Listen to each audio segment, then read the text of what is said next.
Assalamualaikum warahmatullahi wabarakatuh. Waalaikumsalam warahmatullahi wabarakatuh. Alhamdulillah wassalatu wassalamu ala Rasulillah wa ala alihi washabihi wa mawalah. La haula wala quwata illa billah. Bapak Ibu Dewan Guru SDN 1 Lopang, bagaimana kabarnya? Alhamdulillah. Luar biasa. Luar biasa. Sudah sarapan semua? Sudah. Pastinya berseri-seri. Kelihatan sudah mandi semua. Baiklah, mohon izin kepada Bapak Ibu, saya ingin mendiseminasikan modul 1.4 budaya positif di SDN kita, SDN 1 Lopang. Jadi saya selaku Kepala Sekolah SDN 1 Lopang sekaligus CGB Angkatan 10 ingin mendiseminasikan modul 1.4. Nama saya Slamet Riyadi. Ya, sama kabel. Kepala lu gak apa. Baiklah, modul 1.4 ini merupakan modul yang paling penting dari serangkaian modul-modul yang lain karena ini berhubungan langsung dengan siswa dan juga gurunya. Itu untuk mempunyai budaya positif sehingga bisa kita kembangkan di lembaga kita. Baiklah Bapak Ibu, mari kita buka diseminasi pada hari ini dengan bacaan Al-Fatihah. Alhamdulillah Al-Fatihah.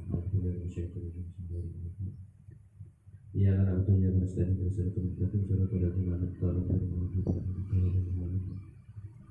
terima kasih, semoga diseminasi pada hari ini bisa berjalan lancar dan dapat ridho dari Allah Subhanahu wa Ta'ala.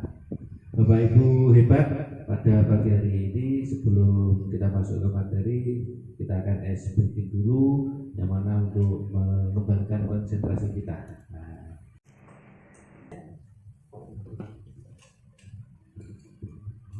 Baik teman-teman semua, kita akan melakukan ice breaking supaya Pak lebih fokus lagi. Baik, kita main ini ya, sambung kata ya.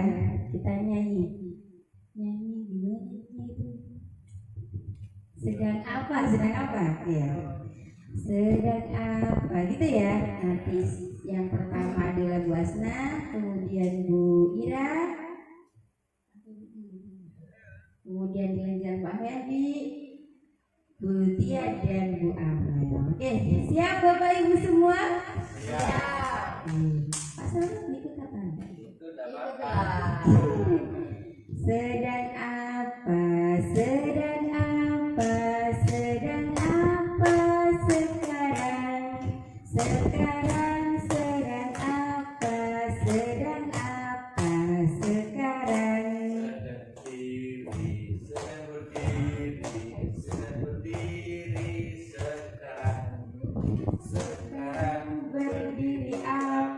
Berdiri apa sekarang? Ayo. Berdiri tegak, berdiri tegak, berdiri tegak sekarang. Sekarang tegak apa? Tegak apa sekarang? Tegak lurus, tegak lurus sekarang. Sekarang lurus apa? Lurus apa sekarang? Lurus audiens, lurus audiens sekarang.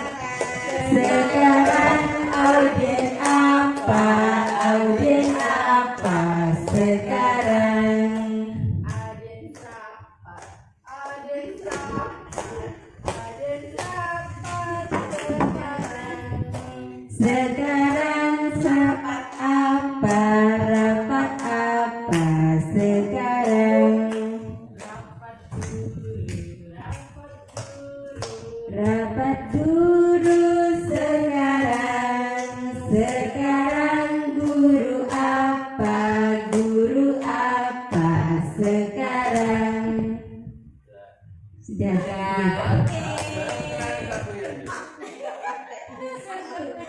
Guru cantik, guru cantik, guru cantik sekarang mari teruskan kegiatan sekarang.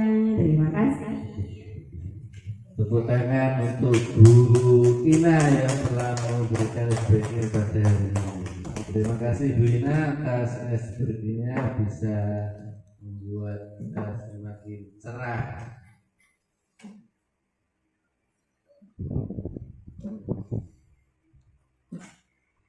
Baiklah Bapak Ibu, pada hari ini kita tidak terlepas dari Bapak pendidikan kita, yaitu Bapak Ki Hajar Dewantoro, yang mana mengumpamakan sekolah sebagai sebuah ladang tempat persemaian bibit. Agar bibit berkembang secara maksimal, maka petani harus memperbaiki kondisi tanah, memelihara bibit, memberi pupuk, membasmi ulat-ulat, jamur-jamur yang mengganggu bibit tersebut. Demikian juga anak itu ibarat bibit, harus kita rawat dengan sebaik-baiknya.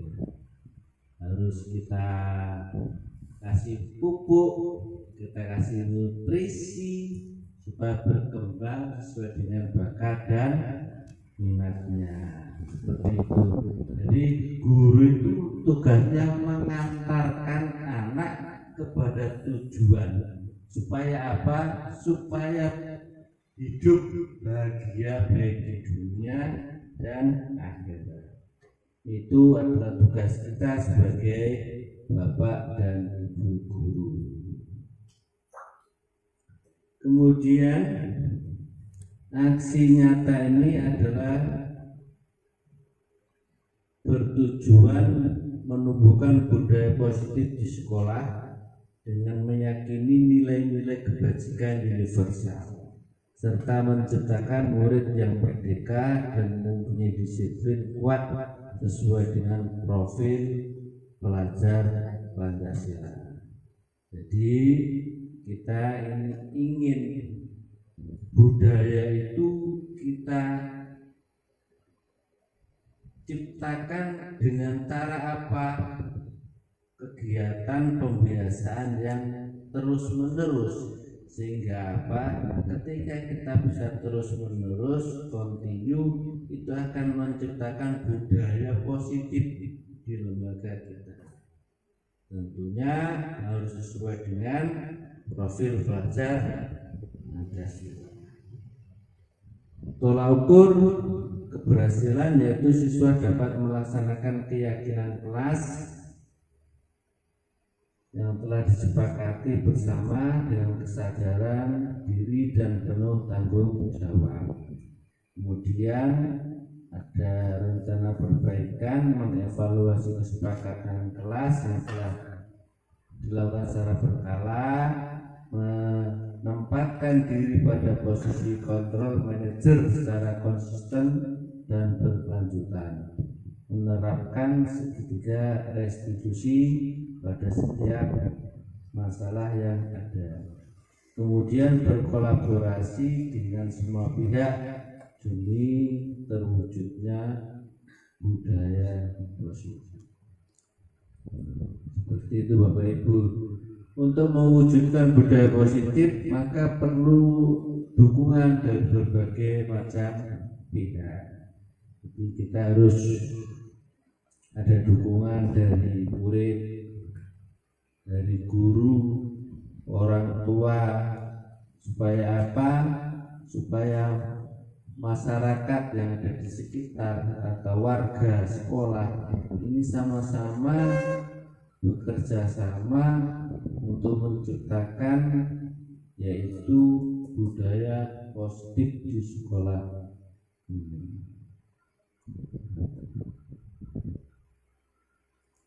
Ini konsep utama atau konsep utama modul budaya positif, yaitu kita harus mempunyai perubahan paradigma belajar, kemudian kita harus berdisiplin positif, kemudian kita perhatikan yaitu nilai-nilai kebajikan, teori motivasi perilaku manusia, kebutuhan dasar manusia, serta posisi kontrol restitusi, kemudian keyakinan kelas dan segitiga restitusi.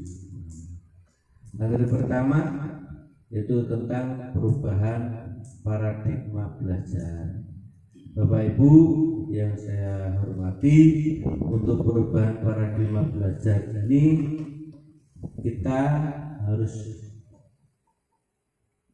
tahu bahwasanya perubahan itu senantiasa dinamis. Jadi kita tuh tidak bisa membayangkan dulu saya belajar seperti ini, ya sekarang saya tetap seperti ini. Nah, itu tidak budaya yang baik. Budaya yang bagus bagaimana? Mengikuti perkembangan zaman. Didiklah anak didik kita sesuai dengan perkembangan zaman. Jadi kita tuh jangan berpatokan pada tahun kemarin seperti ini, saya tetap belajar seperti ini. Ini tidak budaya yang positif. Jadi kita harus mengikuti perubahan. Ada perubahan kurikulum merdeka, kita ikuti. Kita ajarkan kepada anak didik kita tentang kurikulum yang baru. Karena apa? Ini sudah merupakan tuntutan zaman. Jadi perubahan paradigma belajar. Kemudian pada pembelajaran dengan paradigma baru ini adalah dirancang berdasarkan prinsip pembelajaran berdiferensiasi. Kita ketahui semua bahwasanya berdiferensiasi itu berbeda. Jadi setiap siswa itu mempunyai karakter yang berbeda-beda. Makanya kita tidak boleh menuntut seorang untuk sesuai kehendak kita. Karena apa? Mereka mempunyai minat bakat yang berbeda, berdiferensiasi. Jadi kita sebagai guru harus menunjukkan jalan. Oh, kalau ingin jadi TNI polisi, kalian harus berlatih menjadi PBB, ikut pramuka, ekstra yang giat. Nah, itu jalurnya kedisiplinan menjadi TNI polisi. Kalau kalian bakatnya menjadi guru, nah, harus belajar tentang pendidikan, psikologi pendidikan dan lain sebagainya. Kalau bakatnya sepak bola, harus ikut klub-klub kecil-kecil, pelatihan NSB kalau di sini. Ya. Karena apa? Dengan berlatih komunitas yang banyak sesuai dengan profesinya yang ada, maka dia bisa berkembang sesuai dengan potensi yang dia miliki. Itu untuk paradigma baru. Kemudian miskonsepsi tentang teori kontrol. Nanti kita sebagai guru tidak bisa mengontrol murid. Kamu harus begini, kalau tidak begini masuk neraka. Nah, kita tidak boleh memberikan ancaman kepada murid, tetapi sebaiknya kita memberikan arahan yang positif dan membuat penguatan positif yang bermanfaat. Itu sebagai pendidik. Kemudian juga kita tidak boleh membentak-bentak, memaksa kepada murid kita untuk melakukan hal-hal yang sesuai kehendak kita. Jadi bagaimana caranya? Ya kita dengan cara yang arif dan bijaksana supaya ada rasa empati murid tersebut kepada guru. Seperti itu Bapak Ibu. Kemudian ini Dr. William Glasser dalam kontrol teori yang kemudian hari berkembang dan dinamakan choice teori meluruskan meluruskan beberapa miskonsepsi tentang makna kontrol. Tulis guru mengontrol murid. Pada dasarnya kita tidak dapat memaksa murid untuk berbuat sesuatu jikalau murid tersebut memilih untuk tidak melakukannya. Kita nggak bisa memaksakan, karena apa ya, murid itu yang bisa melakukan dirinya sendiri. Walaupun namanya guru sedang mengontrol perilaku murid, hal demikian terjadi karena murid sedang mengizinkan dirinya dikontrol. Saat itu bentuk kontrol guru menjadi kebutuhan dasar yang dipilih murid tersebut. Teori kontrol menyatakan bahwa semua perilaku memiliki tujuan, bahkan terhadap perilaku yang tidak disukai. Seperti itu. Ilusi bahwa semua penguatan positif efektif dan bermanfaat. Penguatan positif atau bujukan adalah bentuk-bentuk kontrol. Jadi kita harus memberikan motivasi. Jadi segala usaha untuk mempengaruhi murid agar memulai sesuatu perilaku tertentu adalah suatu usaha untuk mengontrol murid tersebut dalam jangka waktu tertentu. Kemungkinan murid tersebut akan menyadari dan mencoba untuk menolak bujukan kita, atau bisa jadi murid tersebut menjadi tergantung pada pendapat sang guru untuk berusaha. Jadi kita sebagai bapak dan ibu guru memberikan motivasi, pencerahan terhadap murid-murid kita supaya mempunyai perilaku atau budaya yang bagus. Jadi kita tidak boleh mengancam-ancam, tidak boleh berkata-kata kasar kepada murid kita. Sebaiknya kita harus mengajak mereka dengan cara yang santun, dengan cara yang baik, seperti ajaran agama Islam, ud'u ila sabili rabbika bil hikmah, kebijaksanaan, wa itu hasanah, dengan tata cara yang baik. Begitu Bapak Ibu. Kita lanjutkan. Merubah paradigma stimulus respon ke pendekatan teori kontrol. Stimulus respon atau realitas kebutuhan kita sama. Semua orang melihat hal yang sama. Kita mencoba mengubah orang agar berpandangan sama dengan kita. Perilaku buruk dilihat sebagai suatu kesalahan. Orang lain bisa mengontrol saya bisa mengontrol orang lain. Pemaksaan ada pada saat bujukan gagal. Model berpikir menangkal. Ini adalah stimulus respon. Mari kita ke arah teori kontrol. Jadi kita menyadari dan realita di lapangan memang kita itu mempunyai kebutuhan yang berbeda, tidak sama. Murid juga seperti itu, mempunyai kebutuhan yang berbeda, latar belakang yang berbeda. Mari kita lihat perbedaan tersebut sebagai dinamika, atau kalau bahasa Arabnya itu rahmat. Perbedaan itu adalah rahmat. Jadi tidak bisa kita menyamakan sekelas harus gini semua. Ya.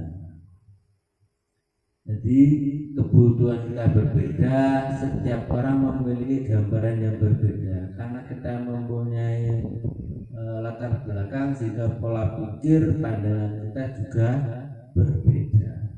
Kita berusaha memahami pandangan orang lain tentang dunia. Semua perilaku memiliki tujuan. Jadi apapun yang dia lakukan itu jelas mempunyai tujuan. Nah, tujuannya apa? Hanya mereka yang tahu. Tetapi kita sebagai pendidik harus memberikan arahan tujuan-tujuan tersebut dan resikonya. Kan seperti itu. Kalau kalian melaksanakan kesalahan, maka resikonya adalah kamu akan mendapat hukuman. Dan seperti itu. Hanya Anda yang bisa mengontrol diri Anda Anda tidak bisa mengontrol orang lain. Kolaborasi dan konsensus menciptakan pilihan-pilihan baru. Model berpikir menang. Begitu.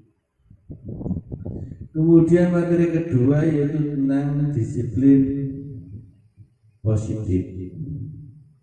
Mana tadi disiplin negatif? Karena apa? Karena kita itu mendisiplinkan hal-hal yang positif. Makanya kita membahas tentang hal-hal yang positif. Dengan tujuan apa? Supaya hal-hal yang negatif itu kita arahkan. Contohnya negatif itu apa? Datang sekolah terlambat, apel terlambat, itu kan negatif.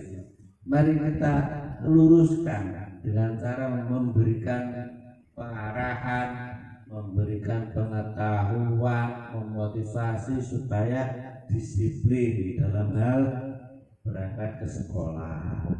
Seperti itu. Tujuannya menanamkan motivasi yang ketiga pada murid-murid kita, yaitu untuk menjadi orang yang mereka inginkan dan menghargai diri sendiri dengan nilai-nilai yang mereka percaya. Begini maksudnya. Setiap manusia jelas yang mereka lakukan itu menurutnya itu benar, mempunyai alasan. Dia datang terlambat, jelasnya aku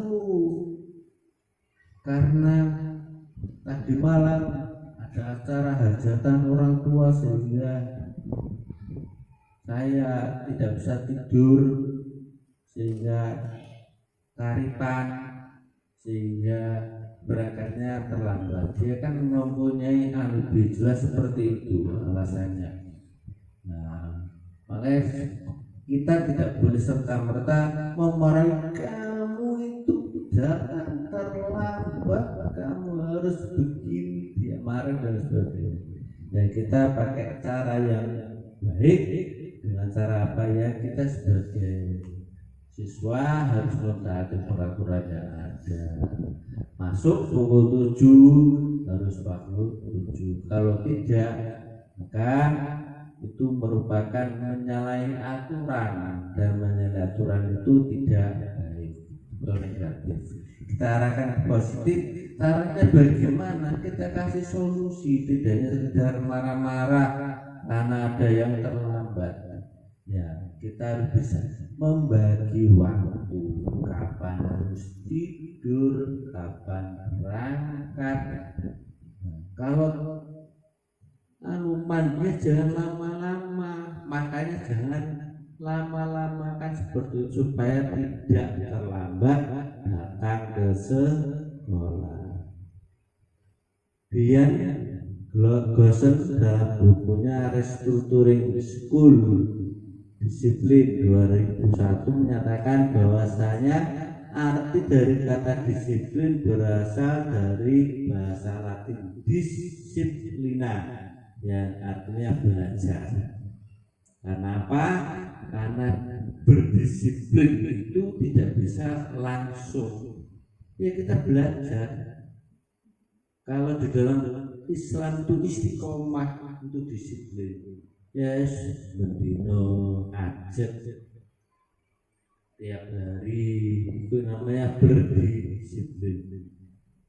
Dia juga menyatakan bahwa arti kata disiplin juga berkonotasi dengan disiplin diri. Disiplin diri dapat membuat seseorang menggali potensinya menuju kepada sebuah tujuan mulia, sesuatu yang dihargai dan bermakna. Dengan kata lain, disiplin diri juga mempelajari bagaimana cara kita mengontrol diri, bagaimana menguasai diri, memilih tindakan yang mengacu pada nilai-nilai yang kita hargai akan tercapai tujuan mulia yang diinginkan. Bapak Ibu yang saya hormati, disiplin ini adalah merupakan kebiasaan budaya. positif. Dimulai dari mana? Dari diri kita sendiri. Dari mana? Memberikan contoh. Namanya uswatun hasanah. Contoh suri tauladan yang bagus. Dengan kita memberikan contoh, maka kita bisa mengontrol diri kita. Mengontrol diri kita sehingga apa? Sehingga kita bisa menguasai diri dan memilih tindakan yang mengacu pada nilai-nilai yang kita anggap kebenarannya. Barat disiplin berangkat sekolah. Kita yakini kebenarannya, kita konsisten dengan berangkat disiplin untuk masuk pagi dan setiap hari. Nah, itu akan menciptakan budaya positif bagi lembaga kita. Tentang nilai-nilai kebajikan, Bapak Ibu, materi ketiga ini adalah nilai-nilai kebajikan.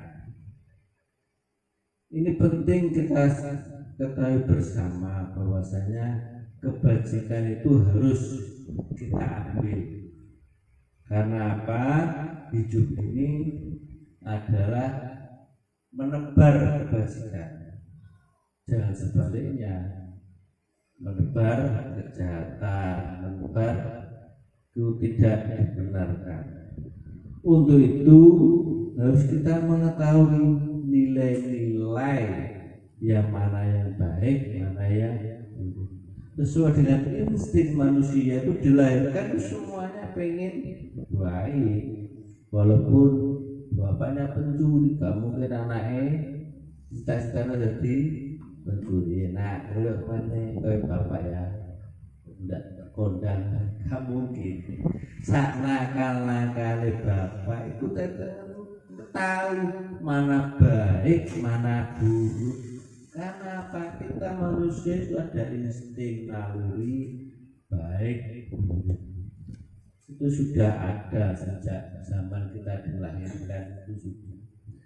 Tetapi terkadang kita itu melakukan hal-hal yang ibaratnya melenceng ke rel yang salah atau negatif. Nah, untuk itu kita harus kembali lagi ke hal-hal yang positif supaya apa? Yang melenceng kita luruskan lagi. Melalui apa? Melalui berpikir, naluri kita. Nilai-nilai kebajikan adalah sifat positif manusia yang merupakan tujuan mulia yang ingin dicapai setiap individu. Setiap manusia ingin menjadi dirinya manusia yang baik, menuju hal yang positif. Semua manusia itu sudah naluri kita. Seperti yang telah dikemukakan oleh Dr. William Glasser pada teori kontrol, menyatakan bahwa setiap perbuatan memiliki suatu tujuan. Jadi apapun yang kita lakukan adalah bertujuan. Tujuannya apa? Adalah kebajikan. Kalau kita berbuat kebajikan, maka kita juga akan meraih kebajikan sesuai dengan amal ibadah kita. Kan seperti itu. Dian Dosen mengungkapkan bahwa dengan mengaitkan nilai-nilai kebajikan yang diyakini seorang, maka motivasi intriknya. Nanti kita bahas tentang beriman dan bertakwa kepada Tuhan Yang Maha Esa dan berakhlak mulia, berkebinekaan global, kemudian gotong royong. Nah, sifat gotong royong ini sekarang sudah mulai pudar. Sekarang rasa individualis. Nah, kita sebagai guru tentunya harus memberikan pengajaran, pembelajaran kepada siswa-siswi kita bahwasanya gotong royong itu budaya bangsa, harus kita jaga, kita rawat. Berbeda dulu ya, dulu kalau pembangunan rumah gotong royong, rumahnya digotong, kasih royong-royong, kasih gotong. Nah, zaman kecil saya seperti itu. Kalau pindah rumah terbuat dari ori, digawa saka desa liya, nanti desa lain ke desa lain, nanti lewat sawah, jadi dikasih ori kupring, gotong wong sak kampung, menang ibu Amel, orang menang. Kalau di sana desanya di Bojonegoro seperti itu. Di antar desa itu gocok, wong uangnya nggak bisa kan apa? Gotong omah. Saya ini berbeda, saya yo batu bata. Dulu kan ori, jadi dia gotong royong, menggotong omah. Royong itu bersama-sama, sehingga gotong royong. Gaya sendiri tidak mampu untuk menggotong, sehingga digotong bersama-sama. Itu namanya gotong royong. Nah, kita harus menumbuh kembangkan lagi sifat gotong royong terhadap sesama siswa kita. Makanya kita sering mengadakan pembelajaran berkelompok. Tujuannya apa? Saling berbagi. Kalau nggak paham, temannya itu memberikan pemahaman. Kalau tidak bisa jawab, kita ajari. Kita sama-sama ingin pandai bersama-sama, tidak individu. Sekarang garap dewi, kalau urusan dewi itu namanya individu. Jadi harus bersama-sama kita ingin berhasil dan sukses. Kemudian kita juga harus mandiri Bapak Ibu. Dalam arti apa? Karena kita itu hidup jangan menggantungkan kepada orang lain. Karena apa? Diri kita sendiri inilah yang akan menopang hidup kita. Jangan sampai kita ngejip, kadang harap PR, kalau aku harap PR, nah itu sih gak boleh. Sehingga apa? Kadang harap PR, aku lagi segarap, akhirnya nurun. Nah itu tidak boleh. Harus kita ciptakan kemandirian untuk belajar sendiri. Salah tidak apa-apa. Belajar berawal dari kesalahan tersebut, akhirnya kita itu bisa mengingat. Kalau digarap orang lain, kalau kita mencontoh, kita itu ingatan kita itu akan lupa. Tetapi kalau ada mungkin salah, dikasih pembenaran, dengan cara yang baik tentunya, itu akan mengenang diri kita. Oh, bu guru ini telah memberikan saya suatu pengalaman yang baik, sehingga apa? Saya bisa terus mengenang kebaikan beliau. Kreatif ini merupakan hal yang sangat penting. Karena apa? Dengan kreatif kita bisa hidup ini berkembang. Tujuannya apa Bapak Ibu kreatif ini? Tujuannya adalah supaya kita bisa memanfaatkan waktu, ruang, tempat yang ada. Itu namanya kreatif. Tidak ngejipno orang lain. Seperti umpamanya kelas sebagai guru kelas, kita mempunyai ide kreatif. Diapakan? Dikasih lukisan, dikasih pemandangan, hasil karya anak-anak dan lain sebagainya. Itu merupakan kreativitas seorang guru dalam rangka memperindah ruangan kelas. Jadi gak ngejip bantuan sama pemerintah, kalau bantuan pemerintah yang sebarno wae. Itu namanya tidak kreatif. Kemudian bernalar kritis adalah berpikir secara arif bagaimana keadaan diri kita, apa yang masih kurang terhadap diri kita. Kita senantiasa berpikir. Kalau di kelas kita berpikir bahwasanya kelas ini apa sih yang kurang. Anak-anak kita itu kok males belajarnya, ada apa? Tidak dibarnoai, tetapi kita berpikir supaya anak didik kita senantiasa berkembang, supaya lebih baik. Kita berpikir, sehingga dengan berpikir itu kita akan menemukan metode, menemukan cara yang senantiasa kita akan terus mencoba. Cara A kurang berhasil, kita mencoba cara B, cara B kurang mempan, cara C, dan lain sebagainya. Kemudian dari primary years program, nilai kebajikan adalah yang pertama toleransi. Nah, ini digaungkan oleh Kemenak Bapak Ibu. Jadi moderasi namanya. Jadi ada sekolah moderasi beragama. Karena apa?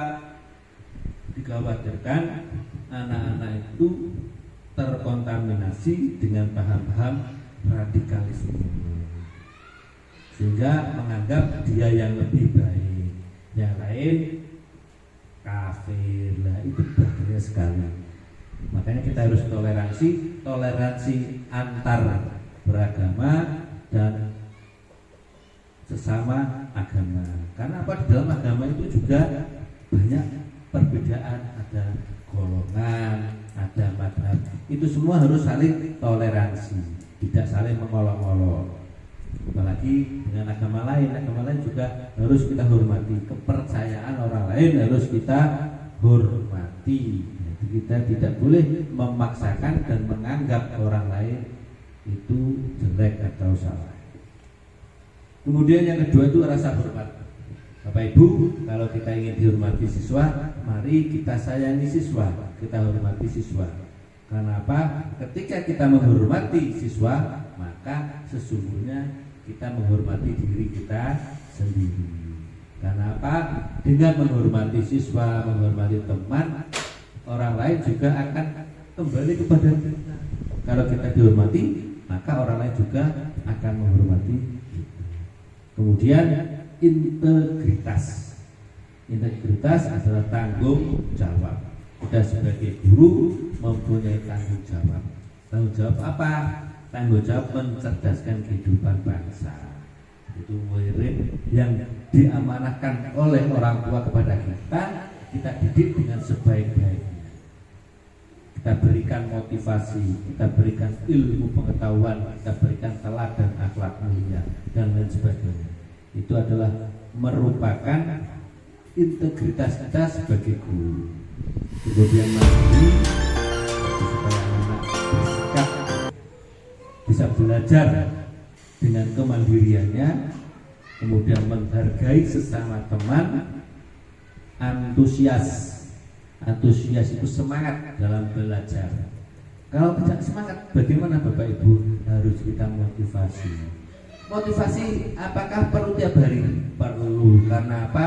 Karena sebagai bekal kita untuk hidup itu adalah semangat. Kalau tidak ada semangat, maka hidup ini terasa hampa. Nah ini hampa terasa. Karena penting semangat itu, antusias itu. Makanya setiap hari kita di sini apel supaya apa? Semangat ke sekolah. Kita cek kehadirannya lewat apel. Kita cek nasionalismenya lewat menyanyikan lagu Indonesia Raya. Kita cek religiusnya melalui sholat duha. Nah, itu adalah merupakan antusias semangat kita untuk merubah dari hal yang biasa menjadi baik. Kemudian ada empati ini terhadap orang lain. Jadi ketika orang lain mendapatkan musibah, nah kita harus menghiburnya. Jangan malah kita senang. Nah, kalau mana musibah, alhamdulillah, kalau ada musibah itu nggak boleh. Harus kita kasih motivasi, harus kita berikan dia hiburan atau menghibur. Dalam arti jangan bersedih, sudah merupakan takdir. Nah, seperti itu kan supaya hatinya lega. Mana duit hilang malah kapok duit hilang. Makanya biasanya kurang lagi hilang. Ya boleh seperti itu. Jadi kita harus empati terhadap teman-teman yang terkena musibah. Keingintahuan. Manusia adalah makhluk yang ingin tahu. Makanya jelas nanti kok mau kemana? Dari mana? Jadi apa nih wedok-wedok? Kadang ketemu koncone. Wah, jelas itu keingintahuan atau kepo. Itu juga luar biasa. Itu sifat manusia. Kreativitas harus memunculkan kreatif dalam diri siswa. Kemudian kerjasama, ini sama seperti dengan gotong royong tadi. Percaya diri adalah kita sebagai manusia harus percaya diri dalam rangka apa? Ibaratnya kalau siswa itu kalau ditunjuk biasanya ya, ditunjuk untuk petugas upacara.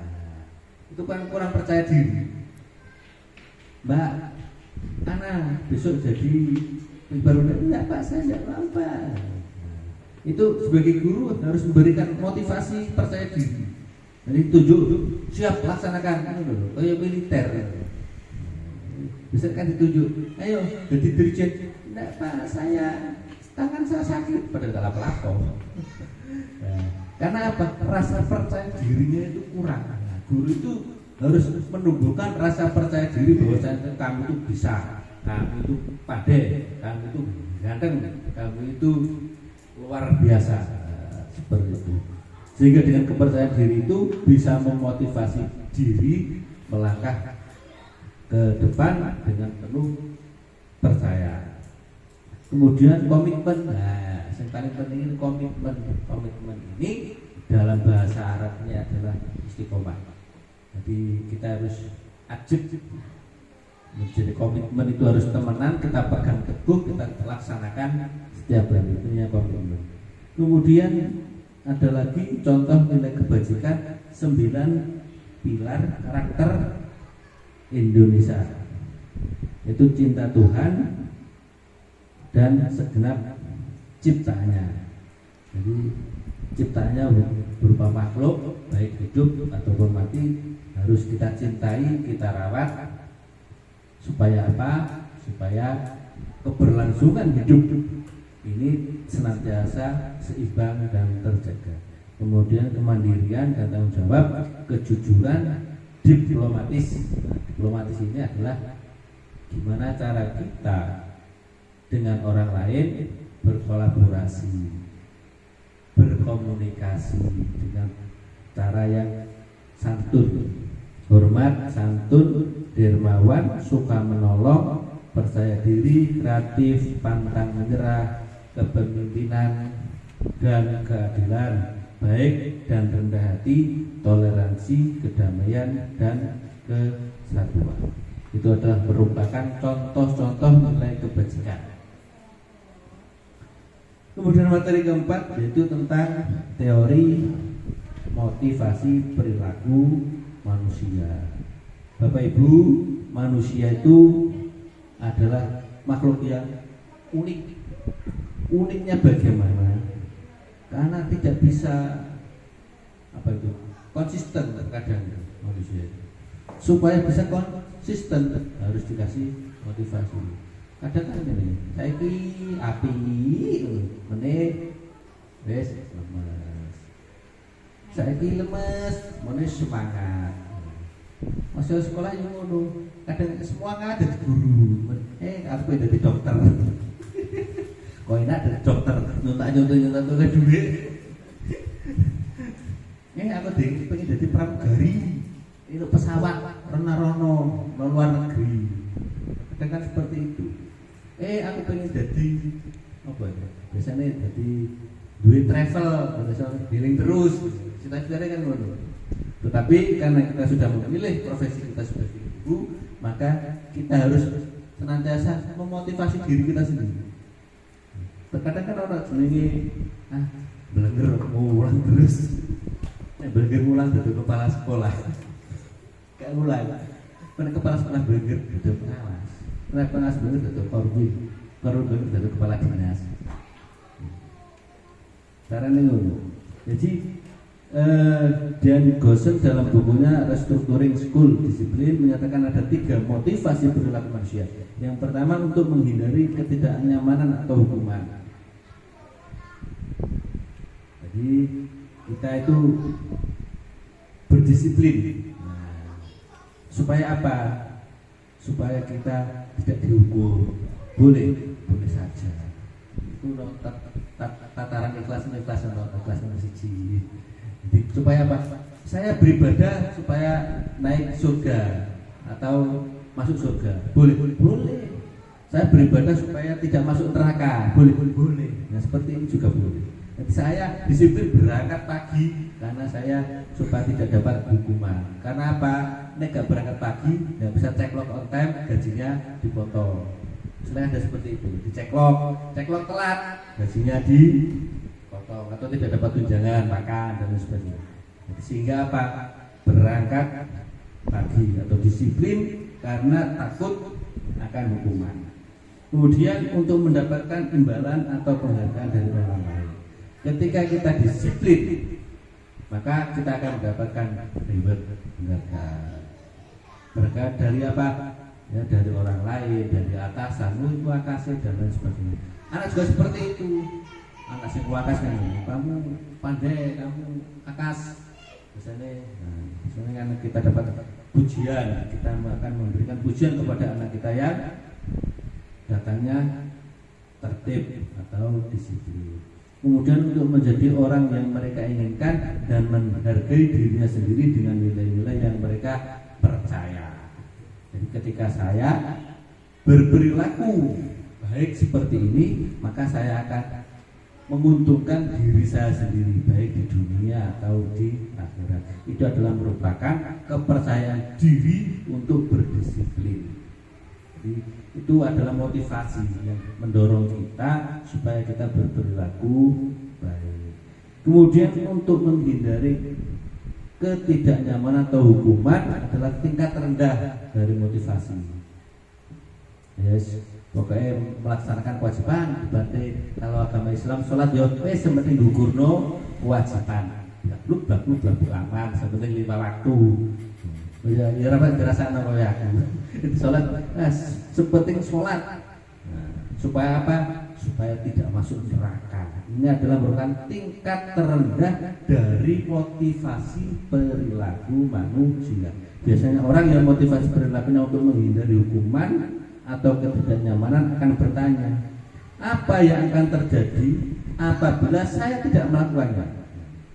Sebenarnya mereka sedang menghindari permasalahan yang mungkin muncul dan berpengaruh pada mereka secara fisik, psikologis maupun tidak terpenuhinya kebutuhan mereka. Bila mereka tidak melakukan tindakan tersebut, motivasi ini bersifat eksternal seperti itu. Kemudian untuk mendapatkan imbalan atau penghargaan dari orang lain, ini adalah satu tingkat di atas motivasi yang pertama. Di sini orang berperilaku untuk mendapatkan imbalan atau penghargaan. Berarti orang melaksanakan sholat dengan tujuan apa? Masuk ke surga. Boleh, ini di atas tadi. Jadi dengan motivasi tersebut, orang tersebut melakukan hal dengan tujuan mendapatkan hal-hal yang mereka anggap kebaikan di kemudian hari. Kemudian motivasi yang ketiga yaitu menjadi orang yang mereka inginkan dan menghargai dirinya sendiri dengan nilai-nilai yang mereka percaya. Ini adalah merupakan, kalau di dalam Islam itu tujuannya apa? Mendapatkan ridho dari Allah Subhanahu wa Ta'ala. Nah, seperti itu. Ridho itu seperti apa? Walaupun masuk neraka itu ora panasen. Contohnya sopo? Malaikat penjaga neraka itu gak panasen. Karena apa? Mendapatkan ridho dari Allah sehingga masuk neraka ora panas. Padahal neraka itu panas. Karena mendapatkan ridho dari Allah maka dia tidak panas. Ini juga seperti itu. Motivasi yang ketiga ini adalah motivasi tertinggi. Aku masih gak dihukum, masih gak dikei penghargaan, masih orang urus waktunya ngajar ngajar, waktunya berangkat.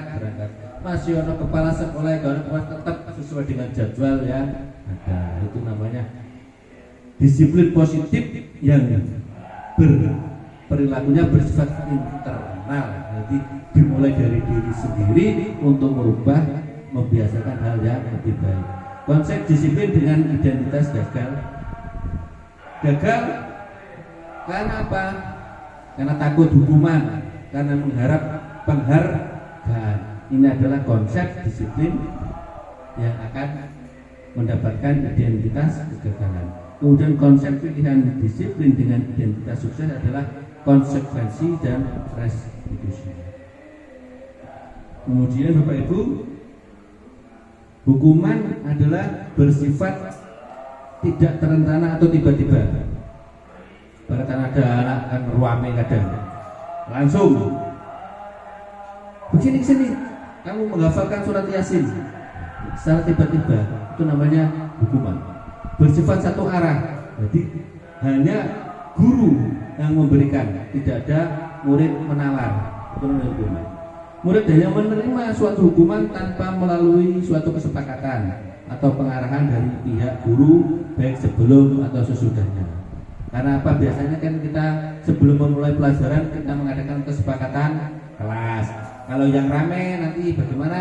Harus berdiri di sini menjadi guru lah, seperti itu. Kalau yang ngomong sendiri nanti menghafalkan apa lah. Sebelumnya kan ada kesepakatan. Kalau kesepakatan itu namanya bukan hukuman. Kemudian penghargaan itu tidak efektif. Dalam arti ketika tidak ada reward, tidak ada hadiah, maka dia akan loyo, males dan lain sebagainya. Kemudian penghargaan tersebut akan merusak hubungan sifat iri. Nah, dia kan oleh hadiah, aku gak oleh. Bisa kan ngiri. Sifatnya siapa ya?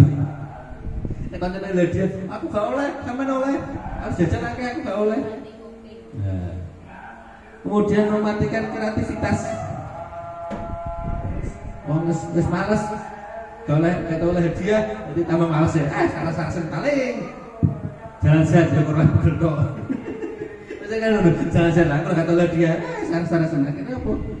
Yes. Malas tidak menghukum dengan sistem ranking.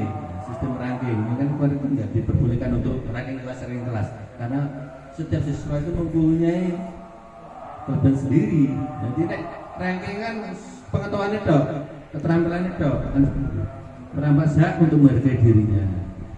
Nah, dia ranking terendah itu down. Ya Allah, aku nggak buncit. Seperti itu. Akan membuat dirinya down. Kemudian kalau konsekuensi, nah ini sudah terencana atau disepakati sebelum pembelajaran di kelas. Sudah dibahas dan disetujui oleh murid dan guru. Nah, sebelum pembelajaran ada kesepakatan kelas, disetujui oleh guru dan murid. Nah, itu konsekuensi. Umumnya bentuk-bentuk konsekuensi dibuat oleh pihak guru dan murid sudah mengetahui sebelumnya. Konsekuensi yang akan diterima bila ada pelanggaran. Berarti kalau terlambat pelanggaran itu diapakan kan sudah ada konsekuensi, konsensus bersama antara pihak sekolah dan murid. Kemudian restitusi adalah proses menciptakan kondisi bagi murid untuk memperbaiki kesalahan mereka sehingga mereka bisa kembali pada kelompok mereka dengan karakter yang lebih kuat. Restitusi juga merupakan proses kolaborasi yang mengajarkan murid untuk mencari solusi untuk masalah mereka dan membantu murid berpikir tentang orang seperti apa yang mereka inginkan dan bagaimana mereka harus memperlakukan orang lain. Kemudian Bapak Ibu, ciri-ciri restitusi adalah bukan untuk menebus kesalahan, namun untuk belajar dari kesadaran. Kemudian memperbaiki hubungan. Jadi ketika kita di kelas kan hubungan kita dengan murid harus berjalan dengan baik. Jangan sampai muridku dendam kepada kita gara-gara dihukum. Tahu nggak? Yo ada seperti itu masalahnya. Aku biar digepuk karo penggaris karo guru iku. Ngomong saya jeeling, apa meneh karo SD. SD aku jeeling ae. Apa no guru jeeling sampai saiki. Makanya dasar itu hati-hati. Itu sampai terkenang sampai dewasa sampai orang tua itu loh. Apa yang dilakukan bu guru itu jenenge itu jeeling membekas diri dia. Jangan sampai berbuat jahat kepada anak-anak didik kita. Karena itu akan diingat. Nah, supaya apa? Supaya kita senantiasa memikirkan hubungan baik, maka kita harus bertindak baik kepada siswa-siswi kita. Kemudian kita harus menawarkan, bukan paksaan. Kesepakatan itu tawaran. Bagaimana kalau tidak mengajarkan PR? Mengajarkan PR di luar dan sebagainya. Itu tawaran. Kalau dipaksa, biasanya kan marah. Restitusi menuntut untuk melihat ke dalam diri, introspeksi. Jadi apa? Kenapa saya mengajarkan PR di luar? Karena saya di rumah tidak mengerjakan pekerjaan rumah. Kemudian Restitusi mencari kebutuhan dasar yang mendasari tindakan. Restitusi diri adalah cara yang paling baik. Restitusi fokus pada karakter, bukan tindakan. Restitusi fokus pada solusi. Restitusi mengembalikan murid yang berbuat salah pada kelompoknya. Kemudian perbedaan. Perbedaan contoh kasus siswa sering tidak mengerjakan PR. Kalau hukuman, guru menghukum siswa tersebut hormat bendera selama 10 menit. Nah, itu hukuman. Jadi satu arah, guru yang menghukum tanpa ada perlawanan dari murid. Guru marah dan murid takut, hukuman. Apa diri-diri coba nyampe tua. Konsekuensi ya, karena konsekuensi kan dua arah. Guru memberikan konsekuensi untuk mengerjakan PR-nya saat istirahat atau dikerjakan sebanyak 3 kali lipat karena tidak mengerjakan PR di rumah, sehingga suruh mengerjakan 3 kali lipat. Guru tegas dan siswa menghormati peraturannya.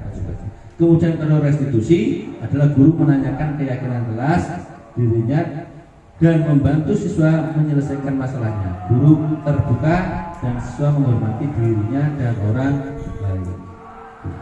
Kemudian Bapak Ibu, hukuman atau konsekuensi.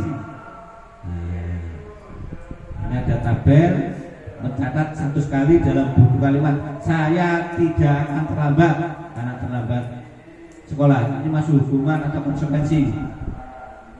Hukuman atau konsekuensi?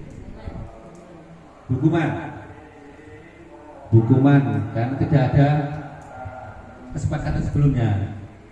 Lari mengelilingi lapangan basket 2 kali karena terlambat hadir di sekolah. Ini wes guru karo muring-muring gitu. Terus kamu ngumpeti lapangan 10. Wes mabuk dari itu. Membersihkan coretan yang dibuat di mejanya. Konsekuensi dibuat 2 arah. Murid diminta push up 15 kali karena tidak menggunakan masker di sekolah. Hukuman mengganti kertas tugas teman yang telah dicoret-coret. Konsekuensi berjemur di lapangan basket pukul 12 siang karena mengobrol dengan teman. Hukuman murid diminta bertelanjang kaki sepanjang hari karena tidak menggunakan sepatu warna hitam sesuai peraturan sekolah. Konsekuensi peraturan sekolah ya. Berdiri di depan kelas sambil mengangkat kaki satu karena tidak bisa menjawab pertanyaan. Hukuman membersihkan tumpahan air di meja tulis karena tersenggol pada saat belajar. Hukuman kehilangan 10 menit jam istirahat untuk mengerjakan tugas karena terlambat datang dan tertinggal pelajaran. Konsekuensi. Kemudian materi kelima, kebutuhan dasar manusia. Kemudian dasar manusia itu penguasaan, kasih sayang dan rasa diterima, kesenangan, kebebasan. Ini semua adalah untuk bertahan hidup. Jadi manusia yang ingin bertahan hidup berarti harus saling menguasai. Jadi kekuasaan dalam arti apa? Manusia itu ingin dan mempengaruhi yang lain. Kemudian juga harus mempunyai kasih sayang terhadap teman-temannya. Kemudian juga pengen senang, jadi ingin usul bebas, merdeka di manusia. Kemudian bertahan hidup, survive adalah kebutuhan yang bersifat fisiologis untuk bertahan hidup, misalnya kesehatan, rumah, makanan, dan lain sebagainya. Kemudian kasih sayang, kebutuhan ini adalah merupakan kebutuhan psikologis yang mana kita berhubungan sosial kemasyarakatan ini harus mempunyai rasa kasih sayang, rasa hormat, menghormati sehingga diterima di tengah masyarakat. Kemudian Bapak Ibu, penguasaan adalah ini berhubungan dengan kekuatan untuk mencapai sesuatu, menjadi kompeten, terampil, diakui prestasinya dan lain sebagainya. Biasanya kan jadi bupati, pilkades, ini penguasaan. Jadi kita itu ingin diakui, saya itu berhak, saya itu mampu dan sebagainya. Itu jiwa manusia untuk bertahan hidup. Kebebasan untuk kemandirian, otonomi, bisa memilih, mampu mengendalikan arah hidup seseorang, anak-anak dan lain sebagainya. itu adalah kebebasan supaya kita bisa berhidup. Kemudian kesenangan, ini saya akan senangi uang maksudnya. Urip kan senang-senang gila deh. Kebutuhan akan kesenangan adalah kebutuhan untuk mencari kesenangan, bermain. Ayo bermain, tertawa.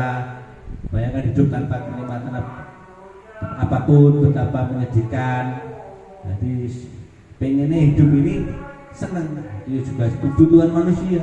Nah kalau serius terus ya cepet. Contoh kasus materi ke-6, posisi kontrol restitusi adalah merupakan materi kita, yaitu kontrol penghukum, pembuat rasa bersalah, teman, manajer, pemantau. Dari kelima ini mana posisi kita? Nah, mari kita kaji satu persatu. Penghukum, seorang penghukum bisa menggunakan hukuman fisik maupun verbal, kata-kata. Orang-orang yang menjalankan posisi penghukum senantiasa mengatakan bahwa sekolah memerlukan sistem atau alat yang dapat lebih menekan murid-murid lebih dalam lagi. Jadi kalau kita sebagai penghukum, kita itu biasanya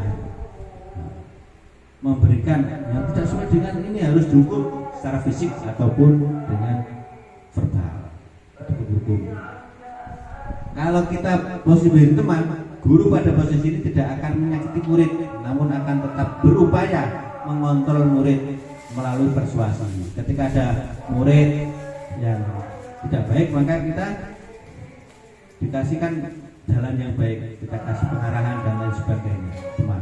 Pemantau, itu kita harus mengawasi pemantau pada saat memantau, kita bertanggung jawab atas perilaku orang-orang yang kita awasi.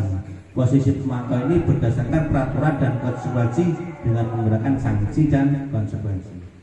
Kemudian pembuat merasa bersalah. Kadang seorang guru akan bersuara lebih lembut sehingga apa? Sehingga siswa merasa bersalah.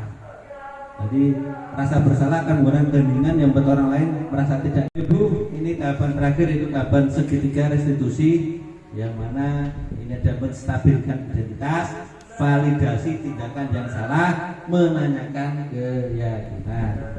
Menstabilkan identitas yaitu bagian dasar dari segitiga bertujuan mengubah identitas anak dari yang gagal karena melakukan kesalahan menjadi orang yang sukses. Ada yang melanggar peraturan karena sedang mencari perhatian adalah anak yang sedang mengalami kegagalan. Dia mencoba memenuhi kebutuhannya, namun ada benturan. Seperti itu. Kalau kita ingin menjadi reflektif, maka kita harus meyakinkan si anak dengan ucapan seperti ini: berbuat salah tidak apa-apa, tidak ada manusia yang sempurna, kita bisa menyelesaikan ini, kamu berhak untuk merasa begitu. Kemudian memvalidasi tindakan yang salah. Menurut teori kontrol, semua tindakan manusia baik buruk pasti memiliki maksud dan tujuan tertentu. Seorang guru yang memahami peraturan teori kontrol pasti akan mengubah pandangannya dari teori stimulus respon ke berpikir proaktif yang mengenali tujuan dari setiap tindakan. Kalimat-kalimat bawah ini yang biasa dipakai untuk memvalidasi tindakan yang salah adalah, padahal kamu bisa melakukan yang lebih buruk dari ini, tapi wis ini apa-apa. Kamu pasti punya alasan mengapa melakukan tindakan ini. Kamu patut bangga pada dirimu sendiri karena kamu telah melindungi sesuatu yang penting buat kamu. Kemudian menanyakan keyakinan. Teori kontrol menyatakan bahwa kita pada dasarnya termotivasi secara internal. Ketika identitas sukses telah tercapai, maka tingkah laku yang salah telah divalidasi. Maka anak siap untuk dihubungkan dengan nilai-nilai yang dia percaya dan berpindah menjadi orang yang diinginkan. Pertanyaan-pertanyaan bawah ini yang menghubungkan keyakinan anak dengan keyakinan kelas. Apa yang kita percaya sebagai kelas atau apa nilai-nilai umum yang telah kita sepakati? Apa bayangan kita tentang kelas yang ideal? Ini ditawarkan sebelum pembelajaran di kelas. Saya kira itu Bapak Ibu, materi tentang budaya positif modul 1.4. Saya atas nama pribadi mengucapkan terima kasih atas partisipasi Bapak dan Ibu guru dalam mengikuti diseminasi modul 1.4 tentang budaya positif. Saya mohon maaf apabila ada kata-kata yang kurang berkenan. Saya akhiri. Assalamualaikum warahmatullahi wabarakatuh.